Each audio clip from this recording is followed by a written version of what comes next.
That's about it. This is Laserbolt, and what is up, guys? Welcome to another No BS review. As you guys know, I usually give the score of the review at the start of the video. Before I give you guys that score, I do want to let you guys know that this was one of the hardest reviews to do due to the fact that I had to take too many things into account. Previous Halo games, I also had to take into account that the game is divided basically into 3 different sections, which I will be giving a score for each individual one, being the story, being the campaign, and also being the multiplayer. So with that being said, overall in general, guys, my final verdict for the game currently right now is 7 out of 10. Now, I know you guys are going to go on the internet and you're going to see a bunch of this. 9 out of 10 from IGN, 9 out of 10 from here. The game is awesome. The game is great. Guys, trust me, I am telling you right now, you got to watch this review before anything, because all those other reviewers are kind of a little bit, I don't want to say dishonest, but let's be honest, it's not really a 9 out of 10.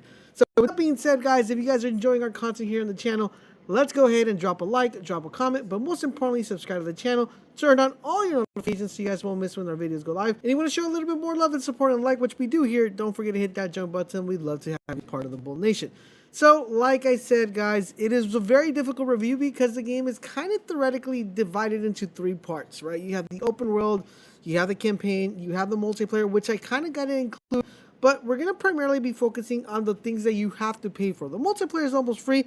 We're still going to kind of review it just a tad bit, but the things you're actually paying for are the campaign and the open world aspect. Like always, guys, we're going to start off always with the positive, and then we're going to be talking about the negatives and the things I really didn't enjoy about the game.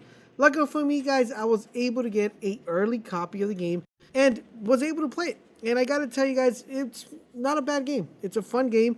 It took me roughly between 7 hours, 6 to 7 hours to play it. And it is a very short story. I mean, 7 hours is a very short story. So you kind of get an idea of how long the game is. And to talk a little bit more about that, let's talk about the positive things.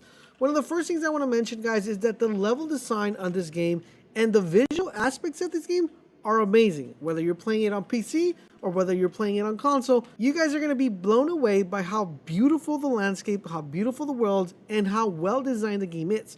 One thing I did love about the game, and I think that this is something really positive that they did, was the ability of giving you that nostalgia feeling that when you go to certain areas, you get that feeling of, I remember playing that in a Halo.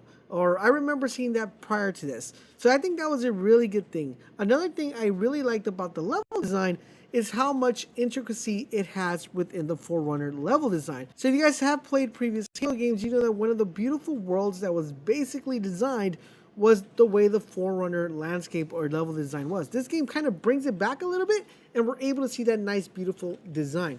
Now, one thing that's very interesting about the game, and when I was reviewing, I was trying to decide, should I review this game based on all the 343 games that they've done in the past, or should I include the Bungie games as well? And I feel like for the majority of the people that are going to be picking up Halo or are excited for the campaign for Halo have probably played all the other Halo games. So that's what made it a little bit difficult to decide that. But I decided to kind of go with the aspect that if you guys are picking up the campaign, you probably played Halo 1 all the way through 5, or you probably see my video of you need to watch this before you play the game to get a better context. But we'll go with that. We'll talk a little bit more about that within the negatives. Now, far from it being very well designed, I think the weapons look really awesome. They feel great. The player movement on this game feels very smooth. I was a little bit skeptical about the game because we were going to be introduced to abilities like the grapple hook, the thruster, but I feel like the way you are able to traverse the game and the flexibility that these abilities give you to move differently in the game are actually a very positive. I was expecting it to be a little bit clunky,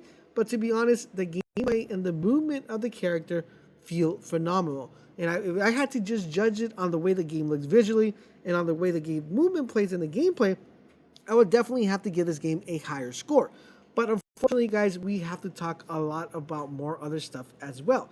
For example, guys, we got to talk about the first brand new thing they introduced to Halo Infinite, which was the open world. I mean, I was really excited when they said this game was going to be open world game. I was extremely excited because I feel like the majority of the games that are coming out right now, you need to have that open world environment to give players more stuff to do, because just selling a game on a campaign, you have to extend that campaign. It has to be 20, 40 plus hours, and there's got to be a lot of context and reliability in that campaign to be able to jump in and play it again. Now, with that being said, I felt that the open world would actually make this game more enjoyable and give you more things to do. So a lot of people, when they heard open world and campaign, they compared it to Far Cry 6. Some people went as far as saying that it was pretty much Halo Infinite Cry 6. So it was pretty funny, guys. But to be honest, I actually have to agree with them now, because the open world, after you do one mission or you do one objective, it just becomes very repetitive after that. So what exactly are the objectives you're able to do when, doing these open world activities? Well, the ones that you guys are going to be able to do is you're going to have to take down high value targets, capture bases. You're going to also have to do take down radio bases, and you're also going to have to do rescue marine operations. And the cool thing about this is that they give you the ability of being able to do the same thing you would be able to do in a Far Cry game or an Assassin's Creed game. Is as soon as this base or this particular area is overtaken, things will get highlighted on your map. You're also able to take over Banshee bases, which is one of the things that becomes very repetitive after you already do it once. It's not that much of a difficulty. So like I said, once you take over this base, you're going to be getting those things highlighted, and stuff that gets highlighted are pretty much Spartan lockers and Spartan upgrade points, which will help you upgrade your abilities and make you just a better killing machine. Now, one thing I did enjoy about the game, and I felt that it's one of the positive things, is the fact that the hunters in this game are very difficult to kill, and I actually like a challenge, and I feel like when you put a challenge into a game, it makes it very fun and very enjoyable. But some of you guys might not like it, that they are very, very difficult to kill. I personally like it. I like the challenge. I put it as a positive, but you guys might find that as a negative. But that pretty much covers over the campaign and also the open world. And now let's talk about the cons. I'll leave the multiplayer portion for the end of the video. Now, the cons, guys, on the campaign in general is the fact that the missions are not replayable. Yes, you guys heard it correctly. The missions are not replayable. Now, let's say you're playing mission 1. There's a set of 2 hidden skulls found in the map. You play that mission, you find one, and you finish the game, and you're like, well, you know what? I saw this video on where all the skulls were at. Let me go back and play, mission 1 to be able to get that skull. Unfortunately, guys, the only way you're able to play that mission is if you start the game all over. So that is, it's mission 1. It's like, okay, well, I just have to go and play mission 1. But if it's mission 4 or mission 6, you're going to have to go back into the game, replay the whole game, and then get into mission 6 or 7. I know you're probably saying, I saw you, Timmy, but Laser, you said that the missions are, the campaign's super fast, and you're only able to play it, you only have to play it for 7 hours. Yes, that is correct, but unfortunately, guys, that's me to the second topic of a con, which is that the campaign feels very lacklustered. It feels very blah, like blah, blah, blah.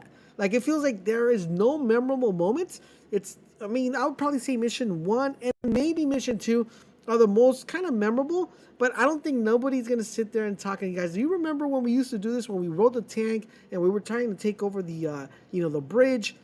There's no moments like that, guys. Unfortunately, the campaign just feels like it was kind of just put together, and the narrative, even on the cutscenes, is just you talking to someone else, and there is no set of memorable moments found in the campaign, which is a little bit let down, because if you compare these to previous Halo games, you want to have that memorable moment. You want to have that thing where you're like, oh, I remember playing that. I remember doing that.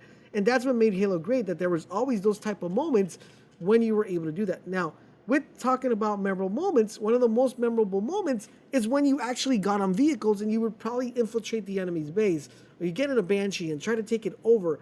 Unfortunately, guys, the missions do not have any vehicle combat. There is none. Zero. None. Non-existent. And that's really sad, because the other games, these were like the most memorable moments when you would actually be able to do that. Another con that I have is that the story really doesn't explain anything. It doesn't unfold in any way. If you're coming into the franchise and you're trying to understand the story, you'll be like, what is going on? Like, why are they finding them? Who is he talking about? There is no explanation. It seems like they try to put it together and try to start off with a very clean slate to introduce new players to the game, but there is no reference points that you could go to. That's why I recommend you definitely got to watch that video if you want to know exactly the storyline, so you guys know exactly what's going on. Now, those are my points when it comes to the campaign, the open world, and the story. Just to mention my overall thoughts, I've got some multiplayer. Multiplayer is amazing. Plays really good. Gameplay, guns feel great. The microtransaction thing, all the drama that's being stirred up, kind of is giving the game a really bad name. So the multiplayer, even though I had it at a very high state and it was very positive, I have to bring down that threshold of my review. So if I had to put a reference number on what the actual review is for each individual part, so for the story, I'm going to give it a 7. For the open world, I'm going to bring down to a 6. And for the multiplayer, I'm going to have to put it like an 8. If the multiplayer is really good, if they could clean up the microtransactions and the game modes, I think we'll be in a very good state. Now, that being said, even though overall in general I'm giving the game a 7, I am very optimistic about this game. The reason why I am optimistic is because all these things could get fixed. You could update the storyline, you could add more missions, and this being a live service game, it's going to give the possibility of that taking place. If we look at games like Destiny, who when it launched and it first came out, it had no story. Everybody had to go into a website and read the lore. Very similar to this. Look where Destiny's at right now. So I see a lot of positive and I'm optimistic, and hopefully 343 is able to correct this. But I wanted to give you guys an honest review, and I know you guys are probably going to see other reviews on other channels.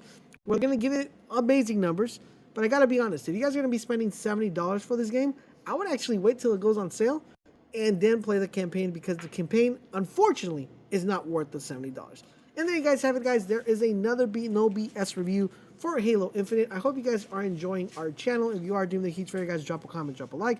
But most importantly, subscribe to the channel. Turn on all your notifications so you guys won't miss when our videos go live. If you have any other questions regarding the game, please let me know in the comment section down below. Plus, expect a ton of videos coming your way regarding Halo Infinite. Thank you guys for watching, and I'll catch you guys on the next video.